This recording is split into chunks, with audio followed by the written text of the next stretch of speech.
The ornate courtroom was silent as Justice Margaret Rollins peered over her glasses at the young man standing before her.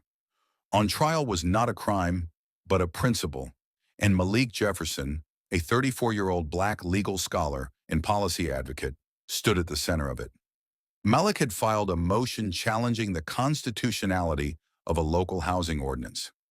Representing a group of tenants evicted due to technical zoning code violations, Malik was determined to expose how the law disproportionately harmed low-income and minority residents. He wasn't just an advocate, he was also one of the displaced. Dressed in a Navy suit and armed with a thick binder of citations, Malik presented his arguments with composure and clarity. He referenced not only recent D.C. appellate decisions, but also structural equal protection doctrine under the 14th Amendment, layering policy, history, and precedent with precision. Judge Rollins leaned forward, skeptical. "Mr. Jefferson," she said, her voice sharp, "this is an unusual application of constitutional principles to a municipal housing code. Are you sure you understand the scope of what you're asserting? Where exactly did you derive this argument?" Malik didn't flinch. Instead, he opened his leather briefcase, pulled out a printed law journal, and handed it to the bailiff, who passed it to the judge. "I derived it," Malik said calmly, "from the article I authored in the Georgetown Law Journal last year.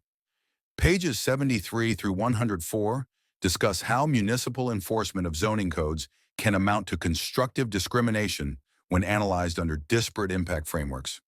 The courtroom froze. The judge blinked, staring at the front cover.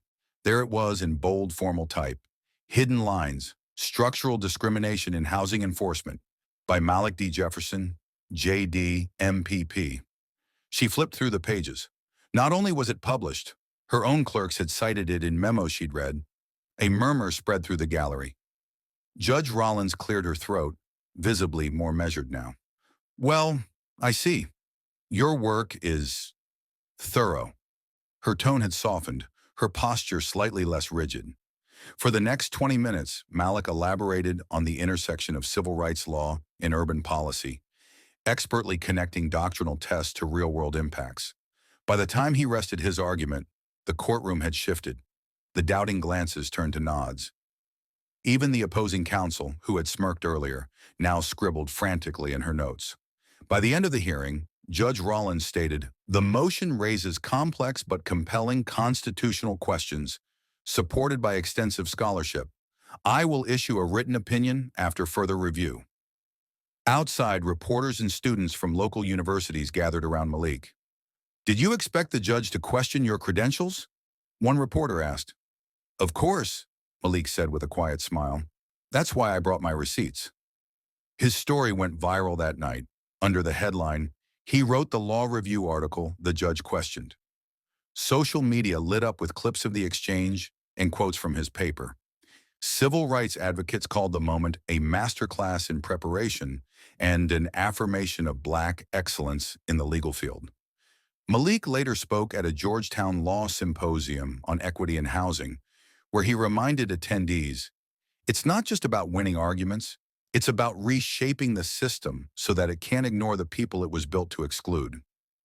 His journal article is now required reading in several urban policy and law courses across the country.